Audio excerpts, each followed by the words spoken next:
Merhaba dostlar, hoş geldiniz. Görmüş olduğunuz gibi ben Erbil ve Ender. Tanıştırayım. Ender 3 S1. Evet arkadaşlar, daha önceden videosunu paylaşmıştım. Yeni bir ürün, Creality'nin son çıkarttığı ürünlerden birisi Ender 3 S1.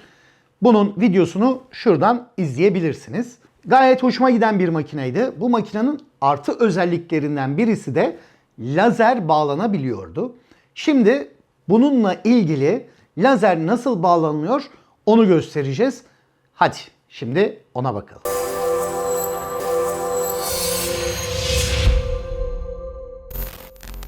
Evet arkadaşlar, ben lazeri bağladım. Gerçekten çok da güzel bir baskı aldım. Çok güzel bir yazım yazdı. Şimdi bunu nasıl yapacağız onu göreceğiz. Evet, normal Ender 3'lerde fandan alıyordun, fan yeterli gücü veriyordu, vermiyordu. Böyle bazı problemler söz konusuydu. Ama artık yan tarafta bir soket vermişler arkadaşlar. Bu soketten direkt lazer bağlantısı yapabiliyorsunuz. Şimdi bu soket arkadaşlar artı, eksi ve PWM diye geçiyor. Arkadaşlar bu soket 24 volt veriyor. Eğer elimizde 24 voltluk lazer varsa çok fazla uğraşmadan 1-2 yazılım değiştirerek lazerimizi rahatlıkla kullanabiliyoruz. Ama elimizde 24 voltluk lazerimiz yoksa, 12 voltluk lazerimiz varsa bunun için de bazı uygulamalar, bazı ara parçalar yapmamız gerekiyor. Şimdi hemen onlara başlayalım arkadaşlar. İlk olarak lazeri çalıştırabilmek için üzerindeki yazılımı değiştirmemiz gerekiyor. Çünkü bu normal 3 boyutlu yazıcı üzerine yapılmış bir şey. Biz bunu lazere çevireceğiz. Ama Creality bize bir yazılım vermiş arkadaşlar. Yazılım üzerinden değiştirebiliyorsunuz. İsterseniz lazer yazılımı kullanıyorsunuz, isterseniz normal 3 boyutlu yazıcı programını kullanabiliyorsunuz. Şimdi ilk olarak her şeyden önce onunla başlayacağız. Nasıl yapıyoruz? Şimdi bilgisayara geçelim. Bu yazıcıya programı nereden buluyoruz ve nasıl yükleyeceğiz? Şimdi ona bakalım. Creality'ye giriyoruz. Creality.com. Sport'tan Download'a. Download'da arkadaşlar bakın şurada aksesuar firmware var. Şuradan CV lazer modül ve bunu indiriyoruz. Bunu indirdikten sonra masa üstünü açıyoruz. Hemen buradan açıyoruz arkadaşlar CV lazer modül.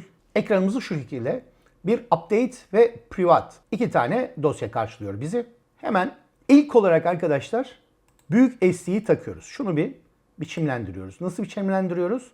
FAT veya FAT32 4096 başlat diyoruz. Tamam dedik. Evet, hemen şimdi geliyoruz şu CV modüle. Buradan Ender 3 S1'i şu şekilde dosya gezgininden F'e büyük SD'mizi atıyoruz. Bunu kapatıyoruz. Şimdi geldik diğer kısma. Şu privat kısmına. Bu privat kısmını da arkadaşlar yine biçimlendirebiliriz. Bu da micro SD arkadaşlar. Bu da micro SD. Bunu da kopyalıyoruz, yapıştır diyoruz. Evet, bir tane normal SD'miz var. Bir de micro SD'miz var. Normal SD'mizi bir yazıcımıza takıyoruz. Açıyoruz. Yazılım otomatikman yazıcıya yükleniyor. Ekran için, bunu da ekran için kullanıyoruz. Ekran içinde nedir arkadaşlar? Ekranımızı söküyoruz. Soketini çıkıyoruz. 4 tane vidası var. 4 tane vidasını çıkarttıktan sonra hemen bunları da yapalım isterseniz. Şöyle 4 tane vidası var. Vidaları çıkarttım. Şu joystick'i de çıkarttım.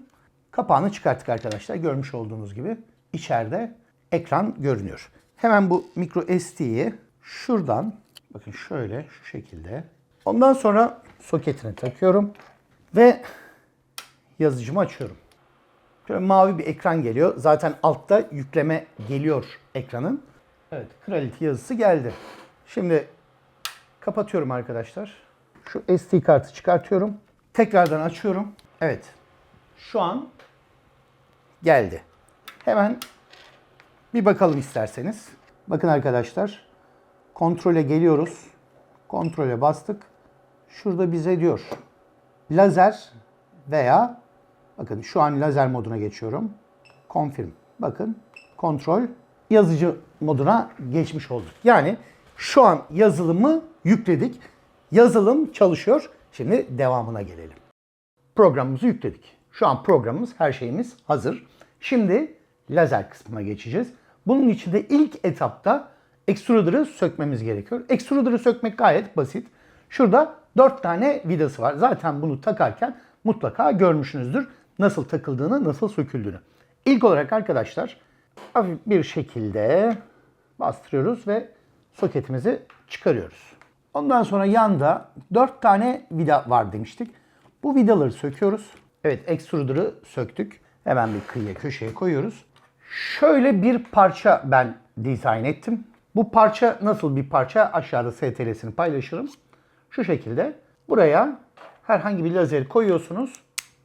Yan taraftan sıkıştırıyorsunuz. Bunu da buraya monte ediyorsunuz. Hemen montajını yapalım. Görmüş olduğunuz gibi lazeri taktım.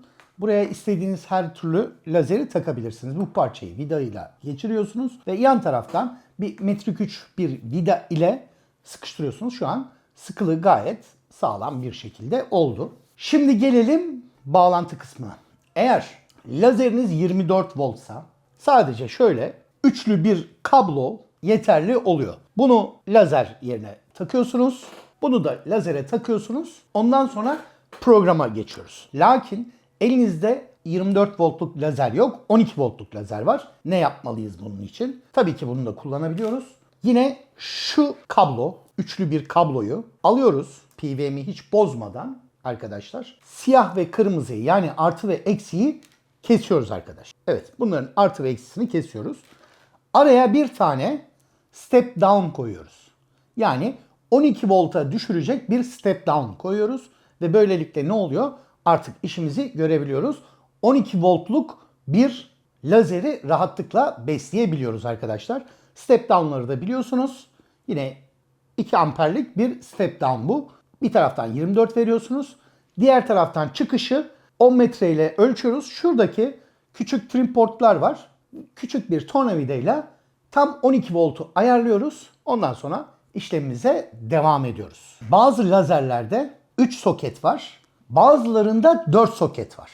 3 soketli olanlar zaten artı eksi PWM'dir. Bunlarda çok fazla problem söz konusu değil. Ama dörtlü olanlarda biraz farklıdır. Bu dörtlü olanları buraya bağlayabilmek için şöyle lazerlerle beraber, hatta ararsanız vardır, PWM modülü diye geçer bu. Şöyle bir modül vardır arkadaşlar. Bu modülü kullanmamız gerekiyor eğer dörtlü bağlantı yeri varsa.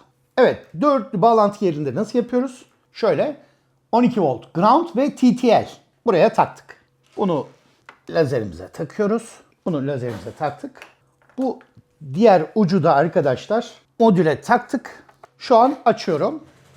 Şu an kontrolden lazere geçtim. Evet, şu an görmüş olduğunuz gibi lazer başlamış oldu. Creality Workshop. Evet, bunu indiriyoruz. Creality Workshop. Creality Workshop'u nereden indiriyoruz? Hemen şöyle bir bakalım.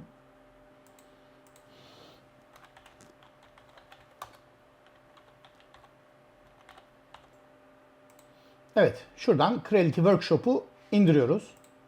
Creality Workshop'u indirdik. Kurduk, hemen açıyoruz. Evet arkadaşlar, şu an açıldı. Şimdi ilk etapta burada COM1, eğer bağlantı yaparsanız şöyle ki bağlantı da yapayım ben. Makinem bilgisayara da bağlı arkadaşlar. Buradan da görebilirim. Şöyle update yapıyorum. Bakın COM6 olarak çıktı. Connect dedim. Şu an ben yazıcıma bağlandım. Bakalım. Candle diyelim. Candle dediğimizde kendini home yapıyor. Şimdi buradan yazacağımız herhangi bir ürünü çıkartalım. İlk olarak hemen şurada bir şeyler yapalım var. Şimdi buraya bir JPEG olarak atıyorsunuz. Bu JPEG'i vektöre çeviriyor. Finish dedik, bakın. Geldi bize malzemeler. Şimdi buradaki ölçüleri unutmayın arkadaşlar. Şuraya yazalım. Bizim ölçülerimiz nedir? Makinedeki ölçülerimiz 230'a 230. Bakın biz bunu küçülttük. Makinenin baskı alanını küçültmedik. Ona göre iş yapacağız arkadaşlar. Ben şunu biraz daha küçülteceğim. Şöyle şuraya koyuyorum. Bakın 100 milime kaç milim olduysa. Ben bunu hazırladım. Şimdi outline, grayscale, black white. Şimdi outline sadece çevresini yazıyor arkadaşlar. Grayscale bu herhangi bir fotoğraf attığınızda renk tonlaması, gri ve siyah ve beyaz arasındaki renk tonlamasıyla yapıyor. Black White da sadece siyah ve beyaz olarak devam ediyor. Settings'e geldik.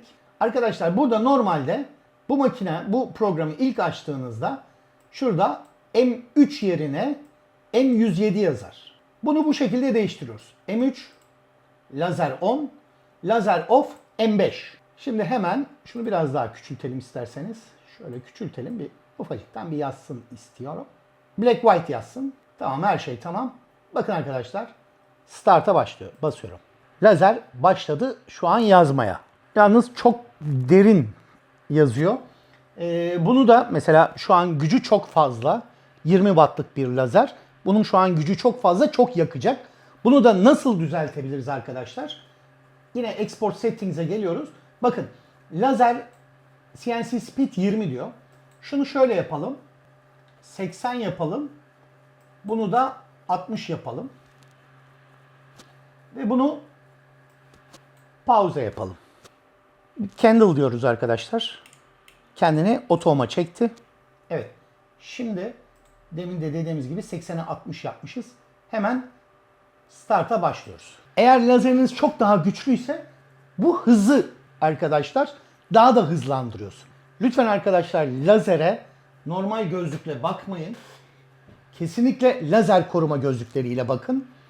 Bir de kameralara çok fazla ışıtmamaya çalışmayın. Yani çok böyle yakınına gelmeyin. Kameraların lensini bozar. Yani cep telefonun olsun, normal kameraların olsun, lensini bozar. Outline yapıyoruz. Şimdi outline yaptığında ne kadar lazer off desek de tam lazer off yapmıyor. Bir harften diğer harfe geçerken lazeri kapatmıyor. O da neden? Bu program normal Ender 3'lerde veya herhangi bir Creality'nin programına göre ayarlanmış bir program. Fanlara komut veriyor. Fanlara komut verdiği için fanı otomatikman kapatıyor. Ama bizim fanla, bu makinede fanla ihtiyacımız yok. M5 ile kapatması lazım. Bundan dolayı da ne yapıyoruz arkadaşlar? Bunun en kolay yöntemi Export G-Code diyoruz. Burada 22 diye kaydettim ben. Kaydettik, tamam. Şimdi hemen evet G-Code'u Edit with Notepad'de açıyoruz. Bakın gördünüz mü? M107 ile kapatmaya çalışmış. Bizim aslında M05 olması lazım. Yani M5 olması lazım. Bunu ne yapıyoruz? Ctrl Find diyoruz. Değiştir diyoruz. Bakın M5 ile değiştiriyoruz. Tümünü değiştir dedikten sonra bitti. Bunu kaydediyoruz. Ve arkadaşlar şimdi bunu SD'ye atıyorum. Şöyle gönder. Çıkabilir. Diske attım. Makineyi açıyorum.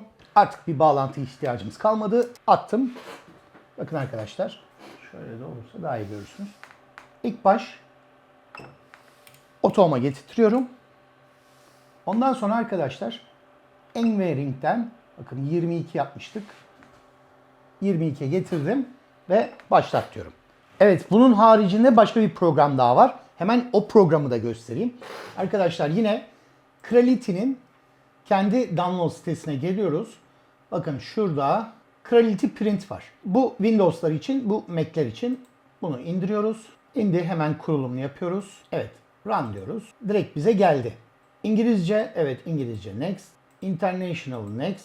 Şimdi bize hangi makineyle kullanacağımızı soruyor. Biz şu an Ender 3 S1 lazeri işaretliyoruz. Bakın otomatik olarak geldi. Add diyoruz. Zaten bize şu an görmüş olduğunuz gibi bir lazerle işleyebilmek için 2 boyutlu bir alan getirdi. Buradan model seçebilirsiniz. Buradan imaj, burada isim Creality diye geldi. Generate G-Code diyoruz. OK diyoruz. Yine F'de Erbil dedim, kaydettim. OK. Şimdi SD'mize kaydettik. Hemen SD'yi takıyoruz. Erbil demiştim. Evet. Direkt başla yazmaya diyorum. Burada Erbil yazmıştık. Şimdi onu yazıyor. Yani bu program çok daha basit diğerine göre. Yani M107, M5 gibi böyle kodları yazmanıza gerek yok. Bu zaten otomatikman bu makineye göre hazırlanmış bir işlem yapıyor. Eğer lazeriniz büyüdükçe biraz daha yavaşlatırsanız hızını rahatlıkla da kesme işlemi de yapabilirsiniz. Tabii ancak kendi ölçülerinde, ufak evinizde hobi amaçlı basit işleri yapabilirsiniz. Çok çok teşekkür ediyorum arkadaşlar. Umarım hoşunuza gitmiştir. Makine de hoşunuza gitmiştir belki. Arkadaşlar aşağıda linklerini paylaşacağım. Bunun ön satışını yapmıştık. Gelecek ön satış maalesef bitti. Bir sonraki siparişe bekliyoruz. Bir sonraki sipariş de büyük ihtimalle Mart'ın sonuna doğru gelir. Ben cihazı beğendim. Lazer, daha başka ne isteyebilirsin? Hatta bunu arkadaşlar farklı bir şey de yapabilirsiniz. Lazeri bağlamadınız. Siz lazer istemiyorsunuz. Buna, oraya gelen 24 volta da LED de bağlayabilirsiniz. Açma kapamalı düğmeli bir LED de bağlayabilirsiniz buna. Neyse, ufak bir ipucu oldu bu. Çok çok teşekkür ediyorum. Umarım hoşunuza gitmiştir. Hadi hep beraber bir şeyler yapalım. Hayallerini oluştur evinde. Bir şeyler yapalım Erbil'le. Hadi bir şeyler yapalım Erbil'le. Bir şeyler yapalım Erbil'le. Sen de hayallerini oluştur evinde. Sen de kap evine 3D yazı cık cık. Sen de kap evine 3D yazı cık cık. Sen de kap evine 3D yazı cık cık. Hayallerini oluştur evinde. Hadi hep beraber bir şeyler yapalım.